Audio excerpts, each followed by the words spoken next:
Ce sera donc un deuxième quinquennat. Sans surprise, Ibrahim Boubacar Keïta a été réélu à la tête du Mali. Une large victoire avec 67% des voix. Il devance Soumaïla Cissé qui crie à la fraude.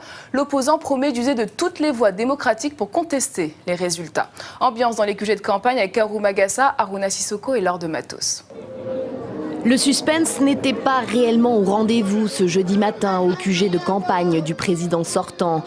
Mais malgré tout, lorsque les résultats tombent, 67,7%. Les militants exultent.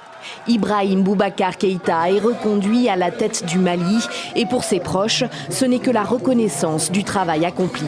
Notre champion, notre candidat a su déjà défendre notre projet commun et ce projet commun que nous avions porté ensemble a eu l'adhésion de la majeure partie des électeurs au Mali. Je me dis que je suis dans un pays où les gens savent apprécier ce que c'est fait.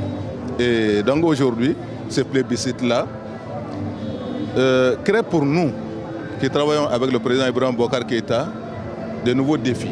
Un plébiscite donc pour le camp du président sortant. 67,17% des voix, certes, mais avec une participation faible, plus faible même qu'au premier tour. 34,54% des électeurs se sont déplacés dimanche. Finalement, moins de 2 millions de Maliens ont glissé un bulletin Ibrahim Boubacar Keïta dans l'urne, dans un pays de 18 millions d'habitants.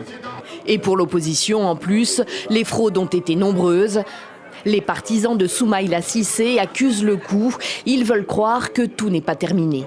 Nous allons utiliser tous les moyens démocratiques, y compris saisir la Cour constitutionnelle pour faire annuler les suffrages qui sont marqués du sceau de la fraude, du bourrage d'urnes dans les zones grises où il n'y a pas eu de vote. Et c'est bien dommage, dans un pays qui a plus de 25 années de parcours démocratique, que nous en soyons là. Le camp Cissé appelle à la mobilisation populaire, mais de manière pacifique et démocratique. Soumaïla Cissé, lui, doit prendre la parole vendredi après-midi. Et on prend la direction de Bamako où l'on retrouve notre correspondant Kaourou Magassa. Bonsoir Kaourou, quelle est l'ambiance ce soir dans la capitale malienne ? Alors la soirée se passe paisiblement ici à Bamako et en commune 5 où je me trouve, seuls des groupes de jeunes bavardent autour d'un thé devant leur maison. La chaude après-midi aura pourtant été marquée par une manifestation. Un cortège de partisans de Soumaïla Cissé, battu au second tour, s'est organisé pour protester contre les résultats de la présidentielle. Une soixantaine de motos et une dizaine de véhicules se sont dirigés vers la Tour de l'Afrique. Très vite, les militants se sont mêlés aux embouteillages. Les regards désabusés des passants témoignaient de leur désintérêt pour cette contestation. À quelques jours de la Tabaski, les préoccupations sont tout autres et nombreux étaient les automobilistes impatients de rentrer chez eux. Et quel est le programme de l'opposant Soumaïla Cissé dans les prochains jours ? Alors demain, le candidat Soumaïla Cissé, déclaré vaincu par les résultats provisoires, a prévu de s'adresser à ses militants. Mais les prochains jours seront surtout marqués par les étapes légales. Siblé Dramé, son directeur de campagne, a déjà annoncé son souhait de déposer des recours en contestation. Les candidats ont jusque samedi matin pour le faire et l'examen de ces réclamations se fera par la Cour constitutionnelle dans ce qui s'inscrit comme la dernière étape du processus électoral. Les conclusions de cette juridiction s'imposeront à tous selon la loi et les résultats définitifs devaient être rendus la semaine prochaine. Kaourou Magassa, vous étiez en direct de Bamako pour TV5 Monde.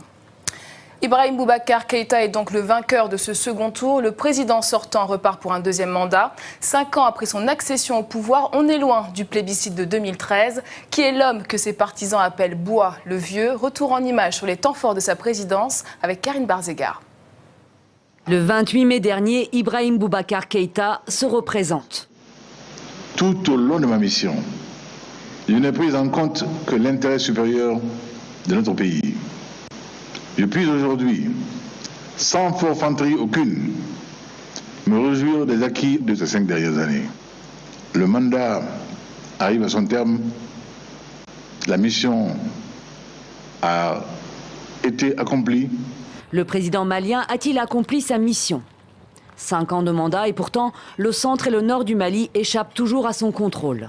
Malgré l'accord signé en 2015 avec les rebelles, malgré la présence internationale, la situation sécuritaire du pays reste incontrôlable. Les attaques djihadistes se poursuivent et le Mali reste un foyer de déstabilisation régionale. Une instabilité sécuritaire, mais aussi gouvernementale. Réputé pour sa fermeté, Ibeka au pouvoir n'hésite pas à remanier l'exécutif, à maintes reprises. Jamais le Mali n'avait connu une telle valse de chefs de gouvernement et de ministres en 5 ans. Un record qui nuit à l'image du président. La rupture est consommée avec la rue lorsqu'Ibeka décide de réformer la Constitution par référendum. La réaction est alors massive, la colère. Aujourd'hui, on est tous debout comme un seul homme pour défendre le Mali. Vaincu par le mouvement Touche pas à ma Constitution, Ibeka finit par reculer. J'ai décidé, en toute responsabilité, de surseoir à l'organisation d'un référendum sur la révision constitutionnelle. Pour le Mali, aucun sacrifice n'est de trop. Une partie des Maliens fait aussi des sacrifices. Si le président a pu stabiliser l'économie et relancer la production du coton, la moitié des habitants vit toujours dans une grande pauvreté. Tandis que les scandales se succèdent, comme l'achat de ce Boeing 737 pour les voyages d'État ou encore la réfection du palais présidentiel. Ses détracteurs dénoncent aussi les dépenses et privilèges de son entourage et des membres de sa famille en poste dans les institutions du pays. À tel point que le slogan de campagne d'Ibeka en 2013 est détourné. Le Mali d'abord, c'est devenu ma famille d'abord. Pour l'opposition malienne, ce premier mandat Ibeka est une désillusion. Le président sortant a manqué à son obligation contractuelle. Il a manqué à me donner de l'eau. Il a manqué à me donner de la nourriture. Ibeka a échoué à me sécuriser. Passivité, tentation monarchique, corruption, népotisme. Pour une partie des Maliens, le bilan d'Ibeka est catastrophique. Reste à voir si le président réélu mettra à profit son nouveau mandat pour, selon ses propres mots, corriger ses erreurs.